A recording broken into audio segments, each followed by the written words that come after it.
Et bienvenue dans cette nouvelle vidéo hebdo que je vais faire brève parce que je suis en mode vacances. Vacances, mais bon, les marchés, eux, s'agitent et ne nous laissent pas trop de répit. Donc, qu'en est-il? Qu'en est-il? On rentre directement dans le vif du sujet. On va pas tourner autour du pot. On va commencer par le Bitcoin parce qu'en fait, ça a pas mal bougé.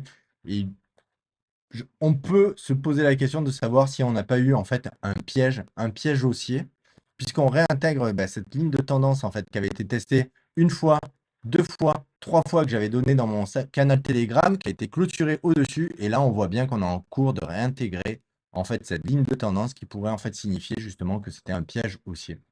Un piège haussier, par contre, pas d'affolement, pas d'affolement parce que les volumes sont faibles actuellement.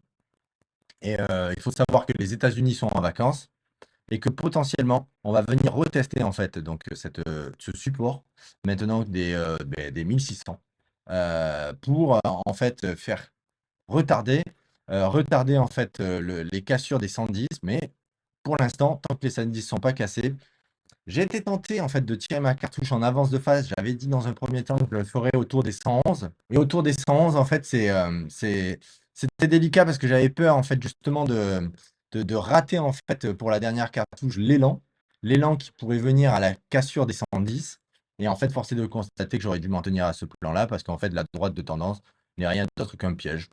Qu'un piège parce que tout se joue en fait dans la cassure maintenant des 110. Voilà, tout simplement. Dans la cassure des 110. Alors, donc, pour cela, je vais redessiner.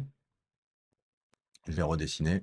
Tout va se jouer, je pense, ici, dans les prochains jours. Savoir si on casse les 110 et qu'on ait une réelle accélération. Ou alors, je vais redessiner là. J'ai ce dessin que j'avais fait à la volée qui était quand même assez pertinent. Je vais le redessiner pour. On a eu cette accélération. Puis là, on a retesté. On a chassé la liquidité. Et là, on bute maintenant sur les 110. Mais clairement, on pourrait avoir la dernière vague de latéralisation avant une cassure.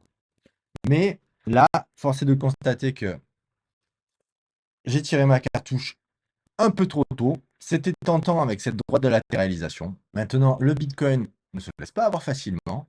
Il faut faire avec. Je ne me sens pas menacé tant qu'on ne réintègre pas les 106. Donc je vais rester dans cette situation-là et suivre au jour le jour ce qui se passe. En ce moment, les US sont en pause. Donc il faut faire aussi avec. Le manque de volume peut être aussi piégeux sur ce sujet-là. Qu'en est-il au niveau de l'Ether? L'Ether, tout simplement, continue en fait à buter sur les 2006. Pareil, 2006.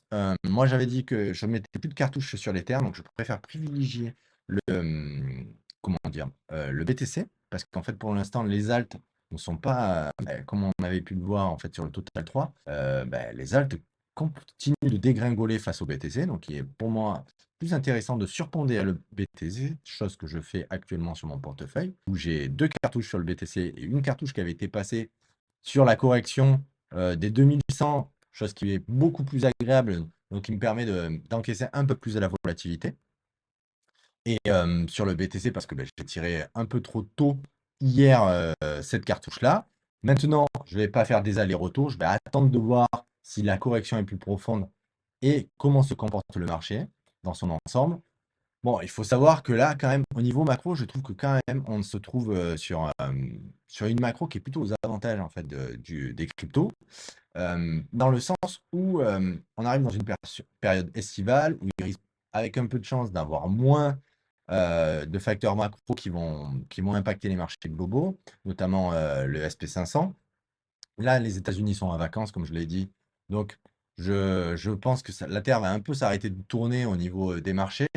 Qui plus est, on va aller directement voir le SP500. Le SP500, qui plus est, lui, est clairement en train de casser des plus hauts, encore des plus hauts, toujours des plus hauts. Il a pris de court un maximum de fonds de gestion qui estimaient que les actions étaient surcotées. Le marché, comme je n'arrête pas de le dire chaque semaine, fait ce qu'il veut. Et d'ailleurs, ce qui nous permet de voir un SP500 qui casse tous les records et toutes ces résistances. Voilà, tout simplement. Il a cassé toutes ces résistances et là, on est parti en avant sur un nouveau bull market. Alors, je vais effacer la courbe que j'avais, puisque en fait, au final, on a pris de court tout le monde et on part dans un V-bottom avec une grosse accélération qui peut nous amener encore sur des plus hauts les semaines à venir pendant la période estivale.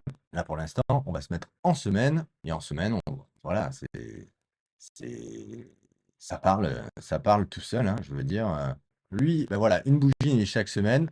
Nous voici en train de faire un V-bottom et comme je le disais, il prend de court et d'où cette accélération, il prend de court tout ce qui est hedge fund et manager de gestion qui voulaient voir à tout prix les marchés s'effondrer pour pouvoir recharger et en bénéficier, car dans la gestion des risques, eux, c'était leur façon de se protéger. Force est de constater que les particuliers ont pris l'ascendant et ont fait des buy the dip qui ont mis out, donc en fait les fonds de gestion, et ceux-ci maintenant courent après le train pour rattraper.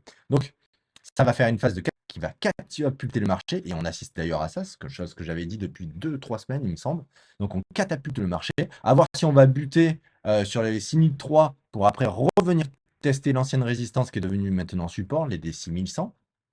Mais cette courbe que j'avais joliment dessinée n'est plus d'actualité, et maintenant on pourrait clairement se retrouver avec donc cette catapulte et après venir retester le support pour repartir de plus belle, clairement.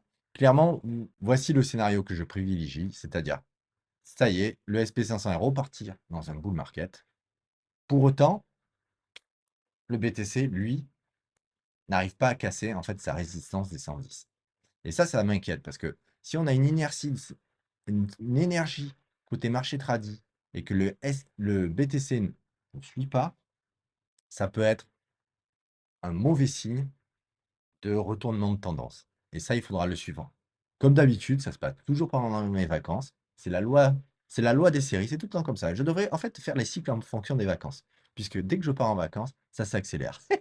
Donc, je ne vois pas pourquoi je fais mon suivi hebdo, puisqu'à chaque fois que je pars en vacances, c'est là que ça s'accélère. Donc, je devrais en fait tout simplement patienter pendant mes vacances, et comme ça, j'aurai des meilleurs résultats. Non, trêve de plaisanterie.